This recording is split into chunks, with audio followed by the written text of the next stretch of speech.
DJ, 50 years is a lifetime in racing. How did you get into the sport in the first place? Through a friend of a friend from Stockport. They were coming down to see his son, and I came down with him I was still at school then. I thought, well, I'll go down just to see the trainer. And he said, I saw him and he said, when you finish school, come down and see me and we'll you know what I mean, we'll give you a job, like. So that's how it started, really. And that was Doug Marks, late 60s. I mean, I couldn't ride, I never rode. So all I'd ridden was a donkey on Blackpool Beach, and that was it.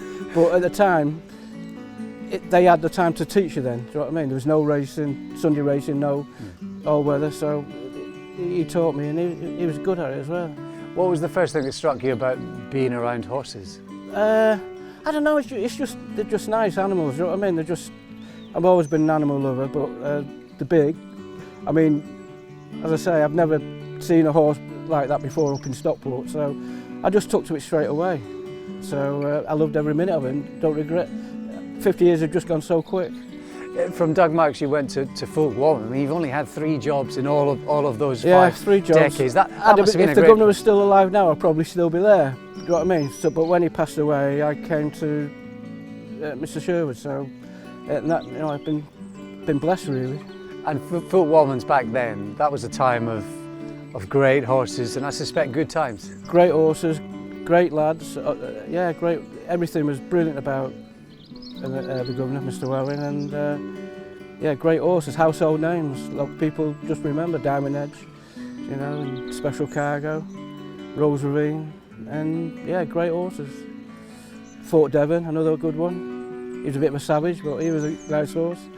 And you must have met some interesting characters, I suspect, along the way. Oh yeah, some great characters. One was Ricky Pusey. He was a bit of a Jack the Lad. He rode Rose Ravine to win, but the governor wouldn't take him off because he knew that they gelled together, so he kept him on him all the time. And he was a bit of a boyo.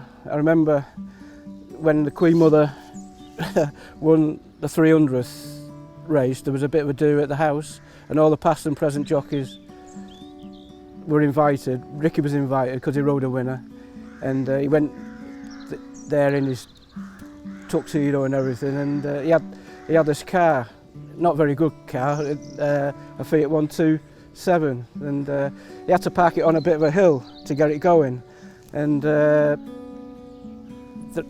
all the jockeys' cars, the Queen Mother's Rolls Royce was there. Anyhow, he come out, he wouldn't start, so he was blocking the cars in as well, and he came over to the lads' hostel and got 6 of us to give it a push past the Queen Mother's car. That was funny. If she was looking out the window, I think she'd have had a laugh. Who would you say was the best jockey that you've seen over all your time in the sport?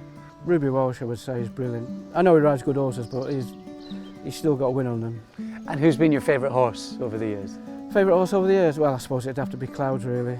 He came round at the right time of my career, end of my career, so I owe him a lot, really. Yeah. CJ, he's a legend. He came to us in 1990, I think it was, so he's a long time he's been here. Very much a man to himself. He doesn't he just gets on with his job, a thorough professional. He can tell a good horse when he sees one and when he rides them. I actually stopped him riding about 3 years ago. He had a couple of nasty falls and heavy falls, and I think he was pretty miffed about that, you know, but I think after 6 months he realised I'd done the right thing, you know. You looked after one of my favourites when I sort of first started following National Hunt racing in large action. What large sort action. of character was he to look after? Brilliant, so laid back. He was horizontal, you know what I mean? He was brilliant. That's why he was good, really, you know. Nothing fazed him. Very well made, you know what I mean? He took a bit of work, but yeah, he was brilliant. Brilliant hurdler. He did jump a fence. He did go jumping. He won a novice chase at Utoxeter. He broke the course record, but he jumped terrible, and the governor wouldn't jump him. He wouldn't go. He thought that's not for him, so he put him back hurdling. Was he a bit unlucky not to win a champion? Well, he was beat fair and square, really. He was unlucky to meet like Alderbrook. This is Alderbrook, the winner. Alderbrook and Norman Williamson from large action. The champion I thought would have been when he was a novice, when the mare won it. Blakey Dove? Yes, so I thought that might have been his year to win it, but Alderbrook was a good horse, so he was unlucky when he was around, you know what I mean? But Many Clouds clinging on tenaciously from St R in the colours of Trevor Hemmings. It's Many Clouds who wins the Crabbies Grand National. And it's always been this job about the horses yeah, for you. yeah, horses first. I mean, as I say, when Clouds won the National, I wouldn't, you know what I mean, I'd like to see everything come back safe and sound before I really enjoyed it. And when I knew Balthazar King was going to be okay, that was, yeah, it was nice then. You know, I like to see everything come back safe and sound. Tell us about Many Clouds. When was the first time that you remember thinking It's a good this horse. could be a good horse? The second time he ran, he won first time out at Wetherby about 16 lengths. Then he went straight to the Cheltenham Festival bumper and he got beat about 8 lengths. He was about 8th, but that race of 2012 was a real good class of horse. It was Jet Ski, the new one, Champagne Fever won it, good horses in it. So for him to get, and Jet Ski was just half a length in front of him, and that won the champion hurdle. So I knew then, don't get me wrong, I never thought he'd win a Grand National. You don't, do you? That's fairy tale. But I thought he'd be a good horse, and yeah, that's when I thought he's a good horse. Yeah.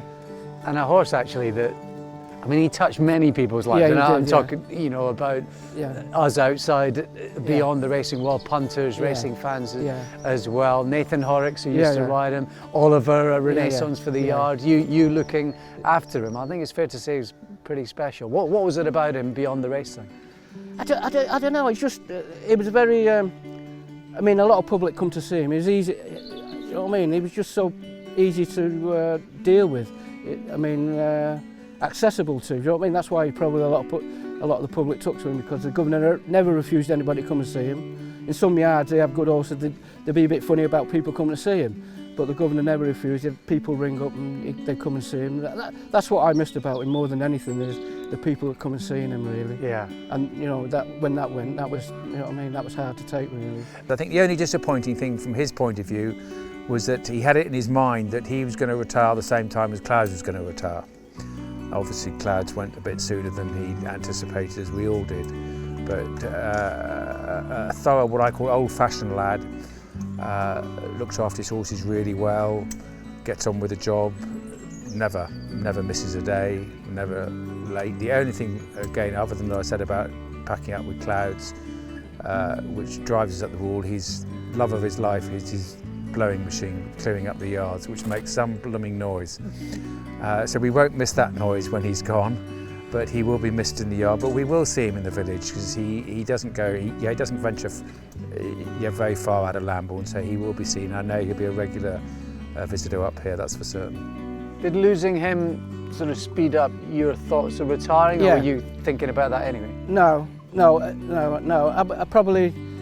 I wasn't looking forward to retiring when, you know what I mean. But when he passed away, yeah, I was looking forward to retiring, because I've been to the top. You can't get any better than that. So to me, the Grand National is the biggest race in the world. So you can't get any better than that. So now I've done it, I can live with it now. Yeah.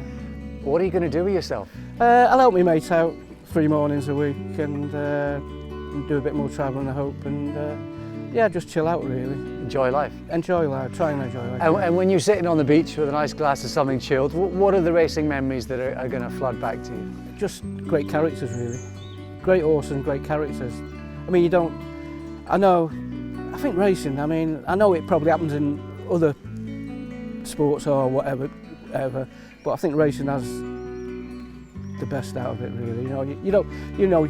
You can mix with the kings, you know what I mean, queens, you know what I mean. From me, from Manchester, you know what I mean, it's a bit of a dream for me, and I've enjoyed every minute of it.